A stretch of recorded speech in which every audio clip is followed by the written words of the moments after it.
Hey guys, फिर से स्वागत है आप सभी का यहाँ पर दोस्तों। अब बात करने वाले हमारे थर्ड पार्ट की, जो कि हमारा 2 मार्क्स का इंपॉर्टेंट क्वेश्चन वाला सीरीज चल रहा है। अब इसके बाद 4 मार्क्स भी देखने हैं, तो 2 मार्क्स को अभी यहाँ पर आज लास्ट वीडियो में कंप्लीट करते हैं, और जहाँ पे मैं आप लोग को बहुत सारे इंपॉर्टेंट क्वेश्चंस कराने वाला हूँ, जो कि बहुत ज़्यादा हेल्पफुल होंगे आपके इस एग्जाम के लिए। तो होपफुली आपके एग्जाम की पढ़ाई बहुत ही अच्छी तरीके से चल रही होगी। अगर चल रही है, हो गई है, तो दोस्तों कमेंट सेक्शन में कर देना भाई 80% सिलेबस, जितने भी परसेंट सिलेबस आपका कंप्लीट हो गया है वो कमेंट सेक्शन में कमेंट करके जरूर बताना। इसके अलावा आप लोग चाहो तो हमारे साथ इंस्टाग्राम पे जुड़ के आपके डाउट डायरेक्टली पूछ सकते हो, जो कि मेरी Instagram ID personal Instagram ID आप लोग को यहाँ पर प्रोवाइड करवा दी गई है।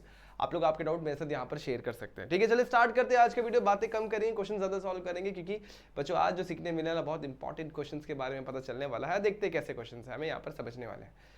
स्टार्ट करते हैं आज का वीडियो। तो बच्चों कैसे हैं आप सभी लोग? I hope you are fine. मैं नशद स्वागत करता हूं आप सभी का इस प्यारे से यूट्यूब चैनल यानी कि JR इंजीनियरिंग एंड डिप्लोमा पर। स्टार्ट करते हैं आज का वीडियो, देखते हैं कैसे क्वेश्चन हमें यहाँ पर देखने मिलने वाला है। चलिए चलता मैं आप लोगों को फटाफट से एक क्वेश्चन के ऊपर। जो क्वेश्चन मैंने आप लोग को 2 लेक्चर्स में कंप्लीट कराए, उसके अलावा भी बहुत सारे क्वेश्चन एग्जाम में बड़े इंपॉर्टेंट होते हैं। डेफिनाइट इंडेफिनिट इंटीग्रल तो ईजी होता है, डिफरेंशियल इक्वेशन भी ईजी होता है। बच्चे फंस जाते हैं आके इटरेशन वाले क्वेश्चंस पर, जो कि आप लोग का मेथड कौन से चैप्टर में से है, तो वो है न्यूमेरिकल मेथड वाले चैप्टर में से होता है। इसके अलावा प्रोबेबिलिटी की क्वेश्चन भी बच्चे सॉल्व कर लेते हैं, लेकिन अटकते जहां पे, जो मैंने आप लोगों को जस्ट बताया हुआ है। अब क्वेश्चन में क्या बोला हुआ है कि integral of a⁻x plus x to a plus a निकालना है। तो बहुत इजी सवाल है। सबसे पहले इंटीग्रल को i के फॉर्मेट में रख दो, a⁻x plus x to a plus a, इस फॉर्मेट पे आप लोग को रख देना। अब देखो अपन क्या करेंगे, इंटीग्रल को बांट देंगे, तो this can be written as a⁻x dx, यहाँ पर हो जाएगा x to a dx, और फाइनली यहाँ पर मिलेगा a dx। अब देखो, तो आप लोगों को कुछ चीजें बताने जा रहा हूँ। सो a का इंटीग्रल हमें पता है, तो उसे a dx ही रखते हैं मतलब, और x to a को भी मैं फिलहाल सेम तरीके से रखूंगा। बट a मतलब देखो सिंपल सी बात है, अगर a कांस्टेंट है तो उसके पावर में अगर a वापस से लिख दे तो वो भी कांस्टेंट ही होगा। जैसे 3 लिखा तो 3 का 3 यानी 27 होता है, जो कि कांस्टेंट ही है, तो कांस्टेंट साइड में हो जाएगा a साइड पे, और यहाँ पे कुछ नहीं मतलब 1 बच जाएगा। इस तरीके से आपको लिख देना है। अब x का जो इंटीग्रल होता है, a का जो भी सारी चीजों का आपका इंटीग्रल मैं आप लोगों को एक्सप्लेन करने वाला हूँ। So a can be written as a upon में log a। बहुत सिंपल सा फॉर्मूला जो कि आप लोगों ने पढ़ा हुआ है। अब आगे चलते हैं। x a is similar as x n, इसका फॉर्मूला होता है n x n-1, है ना? बिल्कुल गलत बच्चों, भाई अपन इंटीग्रल सॉल्व कर रहे हैं, तो फॉर्मूला क्या होता है, x a+1 अपॉन में a+1। बड़ा सिंपल फॉर्मूला है। a मेरा एज इट इज रहेगा, और 1 का integral with respect to x हो जाएगा, और प्लस सी लगा के आप लोग इंटीग्रल को पूरा कर देते हो। तो ये आप लोग का बहुत ही इजी सा प्यारा सा इंटीग्रल का सोल्यूशन आएगा। अगर आप लोग को ये सवाल क्लियर है, तो आप लोग को डेफिनेटली ये क्वेश्चन भी आएगा। ये क्वेश्चन आप लोगों को करने के लिए आप लोगों ने सेम 1 के कुछ फॉर्मूले याद होने चाहिए। अगर आप लोग को याद होगा तो पिछले लेक्चर में मैंने 1 प्लस cos 2x को क्या लिखना है वो बताया था। नहीं याद हो तो देख लो। 1 प्लस cos 2x जब भी दिखाई देगा तो 2 cos स्क्वायर x लिखना है आप लोग को, और 1 माइनस cos 2x दिखाई देगा तो 2 sin स्क्वायर x लिखना है। माइनस रहेगा तो साइन आ जाता है, बस इतना फर्क है। तो this can be written as 1 upon में 2 cos स्क्वायर x लिखा जाएगा इसे। अब ये 1/2 कॉन्स्टेंट साइड में कर दूंगा, और 1 cos स्क्वायर जो होता है वो sec स्क्वायर हो जाता है। सेक का डायरेक्ट इंटीग्रल आप लोग को पता है, जो कि पिछले क्वेश्चन मतलब पिछले लेक्चर में भी अपन ने देखा था ऐसा एक क्वेश्चन, जहाँ पे sec स्क्वायर x मिल रहा था, जिसका इंटीग्रल होता है वो tan x हो जाता है। तो ये आप लोग का इंटीग्रल की वैल्यू बनती है, बस फाइनली प्लस सी लगा के इंटीग्रल को कंप्लीट कर देना। ये आप लोग को स्टेप्स फॉलो करने होते हैं व्हाइल सॉल्विंग द इंटीग्रल। अब ये थे आप लोग के इनडेफिनाइट टाइप के क्वेश्चन। आपको डेफिनाइट टाइप का भी एग्जाम में पूछता है, तो ये क्वेश्चन देखो आप कैसे करना है। सो इवैल्यूएट करना आप लोग को 0 से लेके 1 इंटीग्रल का 1/4 प्लस x² dx। सो देखो कैसे करेंगे। सबसे पहले इसे i लिख लूंगा, 0 से लेके 1 लिख लूंगा, 1/4 प्लस x² लिख लूंगा, dx लिख दूंगा। अब क्या करूंगा, इस 4 को मैं 2 का स्क्वायर लिख सकता हूं, और इसे x² कर देता हूं। And this is in the format of, देखो यहाँ पर integration of 1/a² plus x² क्या होता है, बहुत सिंपल है, वो होता है 1/8 tan इनवर्स ऑफ x/a। ये फॉर्मूला आप लोग को याद रखना है, tan inverse of x/a plus c होता है। तो बस इसी का यूज अपन यहाँ पर अभी करने वाला है। तो i को मैं वैसे रखता हूँ 1/a यानी कि 1/2 tan इनवर्स ऑफ x/a यानी tan inverse of x upon में 2, और प्लस सी नहीं लिखेंगे कि यहाँ पे अपर एंड लोअर लिमिट दिए गए। कांस्टेंट 1/2 में पहले इंटीग्रल के बाहर कर देता हूँ, और यहाँ लिखता हूँ 0 से लेके 1 लिमिट के बाहर कर दिया। सबसे पहले अपर लिमिट पुट करूंगा। सो अपर लिमिट यहाँ पर क्या है बच्चों, अपर लिमिट मेरे पास 1 है, सो 1/2 हो जाएगा, माइनस लोअर लिमिट पुट करूंगा। तो tan इनवर्स ऑफ 0 अपॉन में 2 हो जाएगा। ठीक है, यहाँ तक मैंने अपर लोअर लिमिट पुट कर दी। इसके बाद ब्रैकेट क्लोज, फाइनली आप लोग को सोल्यूशन मिलने वाला है। tan इनवर्स ऑफ 1/2 आप लोग को पता ही नहीं, tan इनवर्स ऑफ 1/2 वही रहता है, लेकिन tan इनवर्स ऑफ 0 जो होता है वो 0 होता है। देखो 0 अपॉन 2 इज नथिंग बट 0, और 0 का 0 ही हो जाएगा इस तरीके से। और फाइनली सबट्रैक्ट कर दोगे 0 को तो 1/2 tan inverse of 1/2। tan inverse of 1/2 की वैल्यू हमें डायरेक्ट नहीं पता होती है, तो इसे ऐसे ही छोड़ना होगा, and that is your solution. ऐसे आप लोग को सॉल्व करना होता है। बढ़िया क्वेश्चन था, बहुत इजी क्वेश्चन था, आपको बस फॉर्मूला याद होना चाहिए, बाकी तो क्वेश्चन कुछ है ही नहीं। फॉर्मूला याद है तो इंटीग्रल फटाफट से सॉल्व भी हो जाता है। देखो 3 क्वेश्चन को सॉल्व करने में हार्डली आप लोग को 3 मिनट लगेंगे, ये 3 क्वेश्चन। इसके बाद जो क्वेश्चन आते हैं ना चौथा भी इजी होता है मोस्टली, लेकिन ये थोड़ा सा डिफिकल्टी लेवल थोड़ा इसकी ज़्यादा, क्योंकि यहाँ पर अपने को ऑर्डर और डिग्री नहीं बता रहा है, इसे आप लोग को डिफरेंशियल इक्वेशन में कन्वर्ट करना है। तो बहुत ईजी है, कैसे करते हैं वो मैं आप लोग को एक्सप्लेन करने वाला हूँ, लेकिन आप लोग को दिमाग में रखना है कैसे एग्जाम में ये क्वेश्चन सॉल्व किया जाएगा। तो क्वेश्चन के ऊपर गौर करते हैं। यहाँ पर वी आर हैविंग 2 कॉन्स्टेंट्स, एक ए है और एक बी है, 2 कॉन्स्टेंट्स है हमारे पास। अब जब भी आप लोग को 2 कॉन्स्टेंट दिखाई देंगे तो आप लोग को 2 बार डिफरेंशिएट करना, तो आप लोग को नया डिफरेंशियल इक्वेशन जो बनना चाहिए वो सेकंड ऑर्डर का बनना चाहिए। सपोज यहाँ पर सिर्फ ए होता, बी नहीं होता, तो आप लोग को ऐसे डिफरेंशिएट करना ताकि आप लोग को एक डिफरेंशियल इक्वेशन ऐसा मिले जहाँ पे एक ही बार डिफरेंशिएट किया जाए। तो अब मैं इसको डिफरेंशिएट करता हूँ, यहाँ पे लिखता हूँ differentiate with respect to x. इसे इक्वेशन 1 डाल के रख देता हूँ। डिफरेंशिएट करूंगा तो ये हो जाएगा dy/dx। ए मेरा साइड में e⁻² का डिफरेंशिएशन e⁻² होगा, और चेन रूल के हिसाब से 2x का डिफरेंशिएशन 2 हो जाएगा। और यहाँ पर डिफरेंशिएट करेंगे तो b वैसी e⁻² का e⁻² होगा, और चेन रूल के हिसाब से यहाँ पर -2 मल्टीप्लाई में आ जाएगा। थोड़ा शॉर्ट कर लेते हैं। सो dy/dx जो होगा वो 2a e⁻² plus minus -2b e⁻² हो जाएगा। ये तो समझ में आया। एक दफा और डिफरेंशिएट करते हैं। So differentiate with respect to x आप लोग को लिखना है, यहाँ पर सेम चीज लिखनी है। डिफरेंशिएट करोगे तो ये मिलेगा d2y अपॉन में dx²। ये 2a मेरा कांस्टेंट है एज इट इज, इसके साथ डिफरेंशिएशन होगा तो e⁻² मेरा वैसे ही, और सेम चीज जो पहले हुई थी वही वापस से होगी, यानी 2 कांस्टेंट मल्टीप्लाई में आ जाएगा। सेम एग्जैक्टली सेम चीज इसके साथ होगी, यहाँ पर क्या होगा -2 यहाँ पर आ जाएगा। सॉर्टिंग करते हैं, 2 2 4a e⁻² हो जाएगा, और यहाँ पर सॉर्टिंग करेंगे माइनस प्लस 4b e⁻² हो जाएगा। अब दोनों में कॉमन क्या हो, कॉमन निकालो, देखा जाएगा दोनों में 4 कॉमन है। सो a इंटू e⁻² हो जाएगा प्लस b इंटू e⁻² हो जाएगा। ये आप लोग को मेरे हिसाब से समझ में आ गया होगा। अगर इतनी बातें क्लियर है तो इसके बाद का स्टेप भी आप लोग को पूरी तरीके से क्लियर होने वाला है। इसे थोड़ा सा मैं छोटा कर देता हूं ताकि आप लोगों को मैं सारी चीजें एक ही जगह पे दिखा सकूं, या तो मुझे नेक्स्ट स्लाइड का इस्तेमाल करना पड़ेगा, और मैं नहीं चाहता कि मैं नेक्स्ट स्लाइड पे जाऊं, तो थोड़ा सा मैंने छोटा कर दिया। अब आप लोग नोटिस करो, हाँ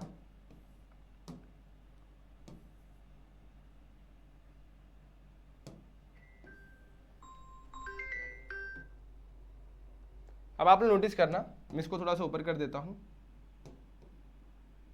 अब आप लोग नोटिस करना, देखो मैंने क्या किया, मैंने अच्छे तरीके से 2 बार डिफरेंशिएट कर दिया हुआ है।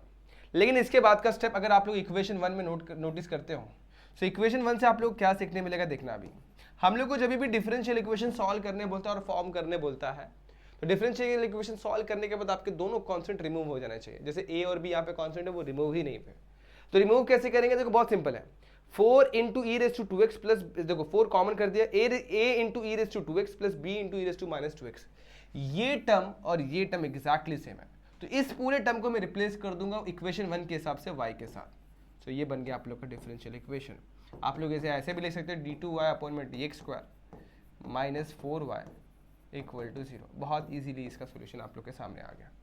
तो ये भी एक तरीका है डिफरेंशियल इक्वेशन को सॉल्व करके लिखने का। होपफुली आप लोगों को समझ में आया ये चीज़। समझ में आया तो बहुत अच्छी बात है, बहुत आसान सा सवाल था जो कि आप लोग यहाँ पर देख सकते हैं। मैं कुछ और क्वेश्चन आप लोगों को करवाने वाला हूँ, ध्यान देना अभी। अब मैं आप लोग को ले चलता हूँ एक और क्वेश्चन पर, जो कि ये वाला क्वेश्चन है। ये आपने बहुत बार किया हुआ है, तो सबसे पहले इस क्वेश्चन को देख लो, फिर 5th क्वेश्चन पे बाद में आएंगे। 5th और 7th पहले कर लेते हैं, 6th और 7th, फिर 5th पे आता हूँ। Find the probability of getting 4 head in 6 tosses. हम लोग क्या निकालना है, 4 हेड की प्रोबेबिलिटी निकालनी है, जिसमें अपन ने 6 टॉस किया हुआ है। सो 6 टॉस किया हुआ है, तो सिंपल सी बात है कॉइन को टॉस किया वो भी, तो कॉइन टॉस करते अपन, तो सैंपल स्पेस एक कॉइन का बनता है 2, और 6 टाइम्स टॉस किया तो अब सिंपल सी बात है आप लोगों को मैंने सिखा दिया, वो बनेगा 2�6। 10 टाइम टॉस किया 2�10। एक के ऊपर जितने बार टॉस करोगे उतने पावर लगाना। एक टॉस करने पे 2 आउटकम मिलते हैं। सो एक टॉस पे 2⁻1, 2 टॉस पे 4 आउटकम मिलते हैं, यानी 2:2। ऐसे करते करते मैंने आपको चीज़ सिखाई हुई है। 2:6 आप लोगों को पता है 64 होता है, देख लेते हैं। 2 2 4 4 2 8 8 2 16 16 2 32 32 64, नंबर ऑफ एस कितना आ जाएगा 64 आ जाएगा। हमें क्या बोला हुआ है 6 टॉस में हम लोग को 4 हेड चाहिए। सो लेट एक मेरे पास इवेंट ए है, let A be the event getting 4 heads. कितने हेड्स चाहिए उसको? 4 हेड्स मिल रहा है। तो सिंपल सी बात है, प्रोबेबिलिटी ऑफ ए क्या मिल जाएगा? सिंपल सी बात है, 6 में से 4 चाहिए तो 6 में से 4 को सिलेक्ट कर लेना, 4 कोई भी पोजीशन। तो 6C4 क्या होगा? 6 फैक्टोरियल अपॉन में 6 माइनस 4 फैक्टोरियल इंटू 4 फैक्टोरियल। आपके पास आपकी कैलकुलेशन में आप लोग यूज करके निकाल सकते हैं। तो 6 इंटू 5 इंटू 4 पर रुक जाऊंगा और 6 माइनस 4 2 और यहाँ पर 4 फैक्टोरियल, 4 4 कैंसिल, 2 को ब्रेक करेंगे तो यहाँ पर 6 इंटू 5 अपॉन में 2 1 ज़ा 2, 2 3 ज़ा 3 5 ज़ा 15। सो नंबर ऑफ ए जो हमें मिला यहाँ पर, नंबर ऑफ ए जो हमें मिला हुआ है यहाँ पर, वो मिला हुआ है 50। नंबर ऑफ ए हमारे पास आ गया। अब अपन निकालते हैं probability of A. So probability of A क्या होगा? That is number of A upon में number of S. So number of A हमारे पास कितना है वो देखते हैं। नंबर ऑफ ए हमारे पास 15 है। कितना है बच्चों? 15। नंबर ऑफ एस कितना? 64 है। सो आंसर इज 15 अपॉन में 64 और इसके बाद ये सॉल्व ही नहीं हो सकता। And that is your final answer. तो अगर आप लोगों को क्वेश्चन मिले तो इस तरीके से सॉल्व करना है। और आप लोग ये चीज़ को चेक कर लो बच्चों, गड़बड़ी कहाँ पे होती है कि आप लोगों ने नंबर ऑफ ए जो निकाला 6C4 वो वैल्यू करेक्ट है क्या? तो मैं एक बार मेरे साइड में एक कैलकुलेटर है उसमें चेक कर लेता हूँ 6C4 की वैल्यू परफेक्ट है क्या? यस परफेक्ट 15 है, बाकी सब तो सही है। तो आप लोग को ऐसे ही ट्राई करना है। अब सपोज यहाँ पर ऐसा बोला था find the probability of getting 5 heads in 6 tosses, तो आप लोग को पता है यहाँ पर क्या लिखना था? यहाँ पर आप लोग का था 6C5 दैट इज 5 ओनली। तो आप लोग को ऐसे आंसर्स भी देखने मिलेंगे और डरना बिल्कुल भी मत, बहुत आसान तरीके से क्वेश्चन सॉल्व हो जाते हैं। अब आगे ये क्वेश्चन को देख लो, ये क्वेश्चन भी हर बार एग्जाम में पूछता है। Show that the root of equation x cube minus 6x plus 3 equal to 0 is between 0 and 1। हमारा जो इक्वेशन है ना, सबसे पहले उसे f ऑफ x लिख लेता हूँ। इक्वेशन को मैं f ऑफ x में कन्वर्ट कर लेता हूँ और आपको बोला हुआ है हमारा जो रूट लाई करता है वो 0 से 1 के बीच में लाई करता है। तो सबसे पहली चीज आप निकालेंगे, पुट करेंगे x इक्वल टू 0 और पुट करने पे हमें मिलेगा f ऑफ 0। f ऑफ 0 का मतलब होता है 0 का क्यूब 6 इंटू 0 प्लस 3 हो जाएगा। तो 0 का क्यूब कितना होगा? 0, 6 इंटू 0 0 प्लस 3 कितना हो जाएगा? 3। तो ये मिल गया मुझे f ऑफ 0। जैसे आप लोग f ऑफ 0 निकाल रहे हो वैसे ही आप लोग क्या निकालोगे? f of 1। तो put x is equals to 1 निकालोगे। अब देखोगे तो f ऑफ 1 निकाल रहा हूं मैं, यानी 1 का क्यूब माइनस 6 इंटू 1 प्लस 3। तो जहां जहां x था वहां पे 1 पुट किया है। 1 का क्यूब 1, 6 1 जा 6 प्लस 3, 1 प्लस 3 4, 4 माइनस 6 करेंगे तो माइनस 2 मिलता है। अब आप लोग दोनों वैल्यूज के ऊपर जरा नजर डालो। जो पहली वैल्यू निकाली उसमें f ऑफ 0 निकाला जो कि क्या है? ग्रेटर देन 0 है, और सेकंड वैल्यू निकाली f of 1 that is less than 0। तो जब भी आपको एक वैल्यू नेगेटिव और एक वैल्यू पॉजिटिव मिल रही होगी मतलब हमारा जो वो रूट्स है ना वो 0 से 1 के बीच में लाई करेंगे। तो यहाँ पर आप लोग लिख सकते हो since f of 0 is greater than 0, sorry f of 0 is greater than 0 and f of 1 is less than 0, therefore roots lies between 0 and 1। Simple, बहुत इजी क्वेश्चन है ये वाला, एग्जाम में पूछेगा तो ऐसे ही करना। अब एक क्वेश्चन बचा है बच्चों, न्यूटन राप्सन मेथड का। एग्जाम में बड़ा इंपॉर्टेंट क्वेश्चन है ये, अभी तो 2 मार्क्स में पूछा गया है, ये 4 मार्क्स में पूछे जाने वाला क्वेश्चन है। अब इसमें आपको 2 इटरेशन परफॉर्म करने हैं। क्वेश्चन को सबसे पहले अच्छे तरीके से देखते हैं हमें क्या दिया गया। सो हमें बोला हुआ using Newton Raphson method find the root of the equation x cube minus x minus 1 equal to 0 by taking initial root is 1। Initial root हमें लेना है 1 और हमें इसका रूट फाइंड आउट करना है 2 इटरेशन की हेल्प से। तो इनिशियल रूट हमें 1 दिया मतलब x0 की वैल्यू 1 दे दी कि सबसे पहले वो समझ लेना आप लोग को, और जो भी आप लोग को दिया होता है इक्वेशन उसे f ऑफ x कंसीडर करना, ये आप लोग को पता होना चाहिए। सो हो गया x cube minus x minus 1। ठीक है यहाँ तक। जैसे आप लोग ये निकालते हो नेक्स्ट स्टेप जो आप लोग निकालेंगे f डैश ऑफ x निकालेंगे। सो f डैश ऑफ x क्या हो जाएगा? सिंपल से बात है, इसको डिफरेंशिएट करो 3x स्क्वायर, इसे डिफरेंशिएट करेंगे -1, इसका डिफरेंशिएशन 0 हो जाएगा। अब इसी की हेल्प से अपन 2 चीजें और निकालेंगे। देखो f ऑफ x निकालने के बाद हम लोग को जो पहली चीज मिलेगी वो f ऑफ xn मिलेगी। अब ये n क्यों लिख रहे हैं? ताकि अपना जो फॉर्मूले में जो होता है ना वो xn के टर्म में ही होता है। तो यहाँ पे f ऑफ xn जो मिलेगा वो xn का क्यूब माइनस xn माइनस 1 मिलेगा। और f डैश ऑफ xn भी निकालना बहुत इंपॉर्टेंट है, उसके बाद फॉर्मूले में अपन पुट करेंगे। सो f डैश ऑफ xn क्या हो जाता है? सिंपल सी बात है, जहां पर भी x है वहां पे xn कर देना है। तो 3x स्क्वायर n यहाँ पर और -1। तो इस तरीके से अपन ने ये 2 इंपॉर्टेंट चीजें निकाल लिया। तो आप लोग को ये बात समझ में आ गई कि देखो अच्छे तरीके से। अब according to Newton Raphson method आप लोगों को एक फॉर्मूला उसने दिया था। सो न्यूटन रैप्सन मेथड के हिसाब से एक फॉर्मूला है, किसका? यूजिंग द न्यूटन रैप्सन में रूट फाइंड आउट करने का। सो वो क्या निकालते हैं अपन, F of X of N plus 1 हमें मिलता है, जो कि कैसे मिलेगा? सिंपल सी बात है, वो x n minus f of x n, ठीक है, अपॉन में f dash of x n. ये आप लोग को याद रखना है। समझ में आ रहा है? अब सपोज आप लोग यहाँ पे जीरो पुट करते हो, जीरो पुट करते हो, ठीक है, यहां पर आप लोग का आएगा एक्स एन, यहां पर एक्स एन भी आएगा। हाँ, तो जहां पर भी एन है वहां पे आप लोग जीरो पुट करते हो तो आप लोग को मिलेगा x1। सो अब आपकी जो n की वैल्यू जो स्टार्ट होती है, वेयर n क्या हो सकता है? 0 हो सकता है, 1 हो सकता है, 2 हो सकता है, 3 हो सकता है, जो भी हो सकता है, लेकिन we need to perform only 2 iteration, 2 ही इटरेशन परफॉर्म करना। तो एक बार n की वैल्यू 0 पुट करेंगे, एक बार n की वैल्यू 1 पुट करेंगे। सो फॉर फर्स्ट इटरेशन, ठीक है, हम लोग सबसे पहले पुट करेंगे n इक्वल टू 0।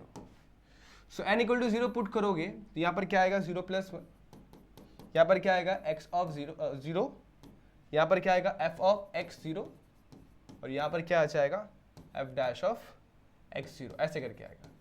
लेकिन ये थोड़ा कंफ्यूज करता है आप लोगों को। सबसे पहले आप लोग क्या करो मालूम है, यहाँ पर ना x n equal to 0 put करने से पहले इसको थोड़ा सिंप्लीफाई करो, लिटरेशन परफॉर्म करने से पहले इसे थोड़ा सिंप्लीफाई कर लोगे तो ज्यादा अच्छा रहेगा। सिंप्लीफाई कैसे करना मैं आप लोग को वो समझा देता हूँ।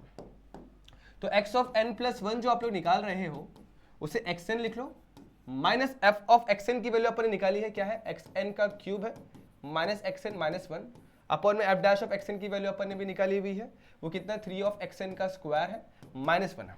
अब इसी को सिंप्लीफाई कर रहा है, सो क्रॉस मल्टीप्लाई कर देंगे, यहाँ मिलेगा xn इंटू 3 इंटू xn का स्क्वायर माइनस 1, और यहाँ पे माइनस सिंबल है तो उसके ऊपर गौर करना, गड़बड़ी नहीं होनी चाहिए। xn माइनस ब्रैकेट क्लोज किया, नीचे आ जाएगा 3 इंटू xn का स्क्वायर माइनस 1, अंदर मल्टीप्लाई करेंगे तो ये हो जाएगा 3 इंटू एक्सएन का क्यूब हो जाएगा, minus xn, minus symbol open करेंगे तो एक्सएन का cube minus minus plus xn plus 1 हो जाएगा, नीचे मिलेगा 3 एक्सएन का स्क्वायर माइनस 1। अब ये सॉल्व करने में ज्यादा इजी होगा। 3 एक्सएन का क्यूब माइनस एक्सएन का क्यूब बचेगा 2 एक्सएन क्यूब, सेम एक्सएन और एक्सएन यहाँ पर कैंसिल, यहाँ बचेगा सिर्फ और सिर्फ प्लस 1, और नीचे बचेगा 3 एक्सएन का स्क्वायर माइनस 1। तो अपन ने एक्सएन प्लस 1 का सिंप्लीफाइड वर्जन निकाल लिया। अब इटरेशन परफॉर्म करने में ज्यादा इजी होगा। इनिशियली अपने पास बहुत सारे टर्म्स बन रहे थे, आप लोग देख सकते हो, उसको सिंप्लीफाई करके अपन ने बहुत शॉर्ट में कन्वर्ट कर लिया। अब इटरेशन अपन नेक्स्ट स्लाइड पे परफॉर्म करते हैं। सो फर्स्ट इटरेशन लेते हैं। फर्स्ट इटरेशन मतलब क्या होता है, उसमें अपने को n की वैल्यू 0 पुट करनी है, n इक्वल टू 0 पुट करना है। सो अपना xn प्लस 1 है वो 0 प्लस 1 होगा। ऊपर में क्या हमारे पास, यहाँ पर हमारे पास क्या, वो देखो, सो यहाँ पर 3 इंटू एक्सएन का स्क्वायर यानी क्या हो जाएगा, सॉरी 2 इंटू एक्सएन का क्यूब है, एक्सएन का क्यूब यानी कि x0 का क्यूब प्लस 1 अपॉन में नीचे क्या है, नीचे हमारे पास है 3 इंटू एक्सएन का स्क्वायर माइनस 1, सो वही लिखेंगे 3 इंटू x0 का स्क्वायर माइनस 1।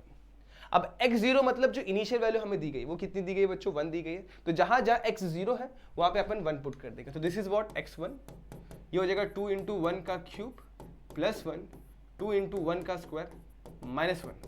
1 का cube is nothing but 1, 2 1 2, 2 plus 1 कितना हो जाएगा 3, और 2 इंटू 1 का स्क्वायर कितना हो जाएगा 1, और 2 माइनस 1 कितना होगा 1।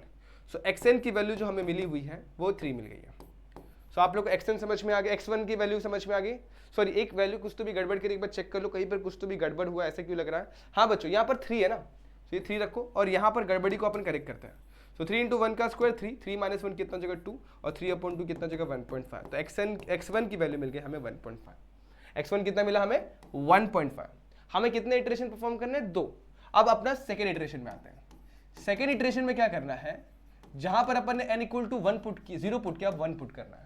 सो बस वही करना है, जहां पर भी x 0 था वहां पे 1 हो जाएगा, 1 प्लस 1, 2 इंटू x1 का क्यूब प्लस 1, 3 इंटू x1 का स्क्वायर माइनस 1। वैल्यूज फटाफट पुट करते हैं। तो this is what x2, 2 into x1 का स्क्वायर, तो 2 इंटू x1 कितना है मेरे पास 1.5, फटाफट से पुट करूंगा तो 1.5 का क्यूब हो जाएगा प्लस 1, 3 इंटू x1 का स्क्वायर यानी 1.5 का स्क्वायर माइनस 1। अब देखो 1.5 का क्यूब आप लोग निकाल सकते हैं, आपके पास कैलकुलेटर में भी यहाँ पर निकाल लेते हो, 1.5 इंटू 1.5 इंटू 1.5, 3 बार मल्टीप्लाई करेंगे दैट इज 3.375, तो 2 इंटू 3.375 प्लस 1 अपॉन 1.5 का स्क्वायर दैट इज 2.25, तो 3 इंटू 2.25 माइनस 1। अब सिंप्लीफाई करना बहुत ईजी है, आप लोग को बस सॉल्व ही करना है। सो जो भी वैल्यू है इसको मैं क्या करता हूँ 2 से मल्टीप्लाई कर देता हूँ और +1 कर देता हूँ, दैट इज 7.75 हो जाएगा। अब ये जो वैल्यू है ये 3 × 2.25, तो 3 × 2.25 कर देंगे और -1 कर देंगे, सो दैट इज 5.75। अब कैलकुलेटर होगा आपके पास, इसमें पुट कर दो, ये वैल्यू सॉल्व हो जाएगी। तो 7.75 अपॉन में 5.75 मेरे पास कैलकुलेटर में सॉल्व कर रहा हूँ। तो जो अप्रॉक्सीमेट वैल्यू है वो आई 1.3478, तो 1.3478 आ गई। सो इस तरीके से आपने सेकेंड इटरेशन परफॉर्म किया और आप लोग को x2 की वैल्यू मिल गई। बस यही आप लोग का सोल्यूशन है। तो दस आफ्टर सेकेंड इटरेशन हम लोग को जो सोल्यूशन मिला हुआ है वही अपना जो रूट मिला हुआ है। देयरफॉर आफ्टर 2 इटरेशन जो रूट होंगे, root of the given equation जो होगा वो क्या हो जाएगा, x इज इक्वल्स टू 1.3478। ये 2 इटरेशन के बाद मिला, ठीक है। वैसे आप लोग को 3 इटरेशन परफॉर्म करने बोलेगा तो जो वैल्यू आई है वो x3 तक जाएगी और 4 इटरेशन में x4 तक जाएगी। तो जैसे आप लोग इटरेशन परफॉर्म करते हैं वैसे आप लोग को सोल्यूशन मिलता है। तो ये था आप लोग का एक बढ़िया सा प्यारा सा आसान सा क्वेश्चन जो कि आप लोग को न्यूटन राफसन मेथड भी एक्सप्लेन करके देखता है। तो अपन ने अभी कई चीज़ें देखी है जिसमें अपन ने बख्शी वाले भी देख लिया और एक और टाइप देखा था जो पहले वीडियो में देखा था, और ये अपन न्यूटन राफसन भी देख दिया। जैकोबी वाला पूछता है, गॉस वाला भी पूछता है, तो आप लोग वैसे क्वेश्चन भी प्रैक्टिस करके रखो। अगर आप लोग को वैसे क्वेश्चन में डाउट है तो आगे आने वाले लेक्चर्स में अपन 4 मार्क्स के अंदर 6 मार्क्स के अंदर जितने भी क्वेश्चन होंगे सारे के सारे कवर करेंगे और आपके डाउट्स क्लियर करते हुए चलेंगे। सो बच्चों आज के लिए बस इतना ही। होप ये वीडियो आप लोग को अच्छी लगी होगी। अगर अच्छी लगी है तो like this video, share this video and subscribe our channel. मिलते हैं नेक्स्ट वीडियो में जहाँ पे अपन कुछ और क्वेश्चन डिस्कस करेंगे। तब तक के लिए stay tune, good bye and take care.